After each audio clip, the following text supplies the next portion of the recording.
여러분의 구독은 영상을 제작하는 데 큰 힘이 됩니다. 영상을 보시기 전에 구독과 좋아요 꼭 부탁드리겠습니다. 아울러 회원이 되시기를 원하시는 분들은 유튜브 채널 홈피 구독 옆에 있는 가입 버튼을 눌러주시기 바랍니다.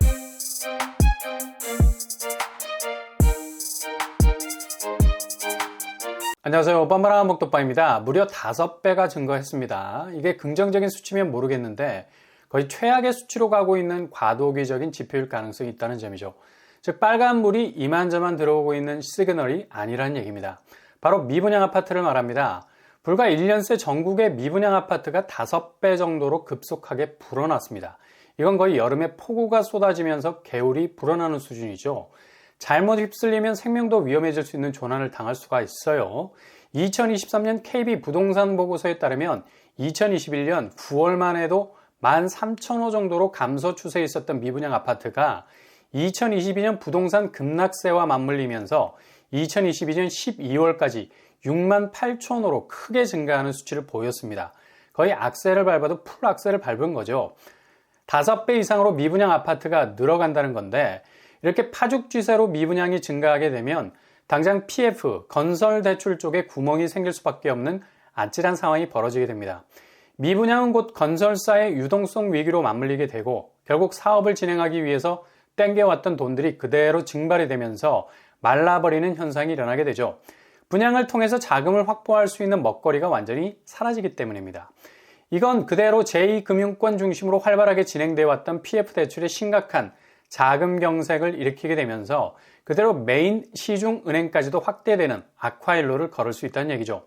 금융권 PF 대출 잔액은 2022년을 기준으로 해서 116조 원 규모, 정말 눈이 튀어나올 정도로 규모가 어마무시합니다. 그것도 계속해서 올라가는 엘리베이터 안에 있는 수치, 연평균 15%씩 증가 추세에 있고요. 2008년 대비 거의 50% 이상 규모가 커졌습니다. 그러니 여기에 빵꾸가 나게 되면 국가의 기저에 깔려있는 금융 상황이 휘청할 수 있는 위험이 있다는 얘기죠. 물론 기존 과거 미분양 적체량과 비교할 때 부동산 경기가 좋지 않을 때도 이 정도 수준의 미분양 물량이 나오기는 했습니다. 그러나 확실히 예전과 다른 양상이 될 수밖에 없는 건 속도죠. 단시간 안에 기하급수적으로 미분양 물량이 불어났기 때문에 굉장히 심각할 수 있다는 얘기고요. 이게 부동산 규제 해제로 미분양 물량이 해소가 되는 단계로 넘어가면 다행이겠지만 여전히 금리 부분이 이걸 견고하게 막고 있어요. 좀 주춤했던 시중은행 금리가 다시 주담대 부분에서 그 하단이 설설 올라가고 있습니다. 단시간 안에 미분양이 해소될 수 있는 유동성 환경이 제대로 조성이 되기는커녕 이건 금리가 그냥 고무줄이야. 땡겼다 쪼였다. 너무나 월 단위로 변화무쌍 급변하는 모습을 보이기 때문에 쉽게 대출 쪽으로 접근하기가 어렵죠. 일단 이렇게 미분양 물량이 쏟아져 나오게 되는 건 당연히 청약시장이 위축되어 있기 때문입니다. 결국 건설사가 단기적인 자금을 유입하기 위해선 청약 완판이 관건인데 이게 원활하게 돌아가지 않으니까 분양 깃발 꽂으면 그대로 서울 수도권 지방 가릴 것 없이 1차 청약에선 대부분 경쟁률에 비해서 계약률이 훅 떨어지는 바람에 그냥 공갈빵 같은 분양을 하고 마는 거죠. 실질적으로 계약을 해서 자금을 돌려야 사업이 진행이 될 수 있는데 이게 그냥 올스탑. 서울 같은 경우 2021년 청약 경쟁률이 160대 1을 넘었었습니다. 그리고 전국에서도 20대 1이 넘어가는 아주 치열한 양상을 보였었는데 2022년 들어서면서 서울은 10대 1 그리고 전국은 7대 1로 떨어져 나가 버린 거죠. 의기양양했던 건설사들이 거의 멘붕이 와버리게 된 건데 특히 중소건설사 같은 경우는 자금 자체가 원천적으로 부족하기 때문에 분양에서 제대로 된 실적을 내지 못하면 초기에 들어간 사업비마저도 건지지 못하는 손실을 그대로 떠안게 되는 거죠. 이건 그대로 은행 손실이 되는 거고요. 특히 올해는 집값 자체가 반등할 수 있는 변곡점이 거의 전무한 상태입니다. 결국 청약은 계속해서 부진의 늪에 빠지게 될 거고요. 간신히 분양을 한다 해도 건설사는 원가 상승분을 커버치기 위해서 끊임없이 분양가를 올리게 될 거고요. 이젠 무순이라는 파이널 라운드가 생겼으니 갈 때까지 가보자는 막판 뒤집기를 노리는 수익면에서 절대 양보할 수 없는 가격 벨트 라인을 치고 나올 수밖에 없을 겁니다. 이런 가운데 청약시장은 또 한 번의 금리 파동이라는 직격을 맞게 되면 거의 떡실신이 되지 않을까 추측해 볼 수 있고요. 이런 조짐을 보이는 곳들이 바로 건물은 다 올리고 이후에 분양을 노렸던 어찌 보면 분상제가 폐지되기 전에 최대한 분양가를 올릴 수 있는 후분양을 선택한 단지들에게는 상당한 위기가 될 수 있다는 얘기죠. 여러 단지들이 있는데 먼저 마포드 클래시, 1400세대 규모의 대단지죠. 근데 분양가를 강남권 2위에서 분양하는 단지치고 엄청나게 세게 분양가를 던졌었습니다. 84제곱 분양가가 14억을 넘어서 버렸죠. 그리고 후분양이라는 특성상 자금을 단시간 안에 조달을 해야 하고요. 일반 공급 물량이 53세대밖에 되지 않아서 넉넉히 분양 완판을 할 거라고 예상을 했는데요. 무순위 청약으로 27세대가 나왔었고요. 결국 1차 무순위에서도 잔여 물량을 털어내지 못하고 13세대가 나오게 됐습니다. 최초 경쟁률 19대 1에 비해선 계약률이 많이 떨어지게 된 거죠. 아마도 분양가 때문에 몇 번을 더 돌려야 할 상황이 발생할 수도 있겠습니다. 그리고 더샵 파크솔레이오, 여전히 잔여 물량을 털어내지 못하는 상황이죠. 여기도 후분양으로 분양을 진행했었는데 문제는 분양가. 아무리 둔촌주공이 가까운 입지를 가졌다 해도 84제곱이 13억에 나온 것은 굉장한 부담이죠. 그리고 후분양이라서 여기도 단시간 안에 거금을 동원해야 하는 어려움이 있는 곳입니다. 이렇게 소규모로 일반 분양 물량을 푼 곳은 어느 정도 문제를 해결하기까지의 시간적인 여유가 있는 편이죠. 게다가 악성 미분양이 될까봐 매입까지도 해주고 있어요. 칸타빌 수유 팰리스, 대표적인 서울 미분양 단지죠.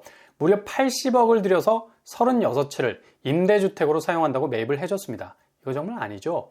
아마도 반대의 기류가 강해서 이런 케이스는 다시는 나오지 않을 것 같고요. 한편으로 무지막지 대규모 단지가 문제죠. 게다가 후분양이야. 바로 평촌 센텀 퍼스트. 여기는 기본적으로 규모 자체가 2,900세대에 가까운 대단지고요. 일반 분양 물량이 1,300세대에 이릅니다. 근데 청약 경쟁률이 최초 0.3대 1에 불과했습니다. 문제는 역시 분양가에 있었죠. 84제곱이 10억을 훌쩍 넘어갔었어요. 인근 시세 대비 1억 이상이 넘는 가격대였습니다. 최근 10% 할인하면서 선착순 무순위에 들어갔는데 모델하우스 앞에 텐트 치고 순번을 받으려는 사람도 눈에 띈다는 보도도 나오고 있습니다. 선방한다는 말이 들리기도 하지만 여전히 후분양이라는 시스템 자체가 상당히 접근성 자체를 막아버리는 역효과를 낳을 수 있고요. 여기는 끝까지 선착순 무순위 완판 여부가 초미의 관심사가 될 수밖에 없죠. 확신할 수 없는 건 3월 이후로 다시 부동산 하락세라는 충격파를 맞게 된다면 결코 장담할 수 없는 곳이 될 가능성이 있어 보이고요. 이렇게 대단지들이 휘청거리게 되면 그냥 연쇄적인 위기는 바로 오게 돼 있습니다. 후분양이라는 특성상 일반 분양 물량이 많은 곳들이 자금 동원의 어려움을 겪게 되면 그냥 그것으로 게임이 끝나게 되는데요. 대표적인 예가 바로 둔촌주공이죠. 여기는 선분양인데 워낙에 분쟁이 심해서 거의 후분양에 가까운 단지가 됐습니다. 소형평수 900세대가 미분양이 나온 거고요. 이번에 무순위 청약으로 나오게 됐죠. 일단 5구제곱과 84제곱 완판이라는 고비를 넘었기 때문에 안심은 하고 있는 분위기지만 과연 소형평수 무순위에서 어느 정도의 계약률을 따올 수 있을지가 관건. 아마도 무순위 자격 자체가 완화가 됐기 때문에 어차피 당첨이 돼도 포기해도 페널티가 하나도 없어요. 그러니 선당 후공이 가능해서 경쟁률은 높을 건데 실질적인 계약률이 얼마나 올라와 주느냐가 관건이 되겠죠. 그나마 서울 수도권에서 분양하는 단지들은 그래도 각자 도생의 틈새는 보이지만 지방은 미분양 아파트가 뜨면 이게 처리가 안 되는 시한폭탄이 될 가능성 높다는 거죠. 대구같이 13,000세대 정도의 미분양이 표류하고 있는 곳은 급속도로 미분양이 악성으로 악화될 가능성 많죠. 그래서 급하게 신규 주택 사업 인허가를 중단한 상태입니다. 이렇게 지방 쪽에서부터 악성 미분양이 해결되지 않고 계속 쌓이게 되면 결국 연쇄적인 파산 위기는 서울 수도권까지 부메랑으로 돌아오는 건 당연합니다. 청약은 무조건 올해 가성비 위주로 하실 수 있길 바랍니다.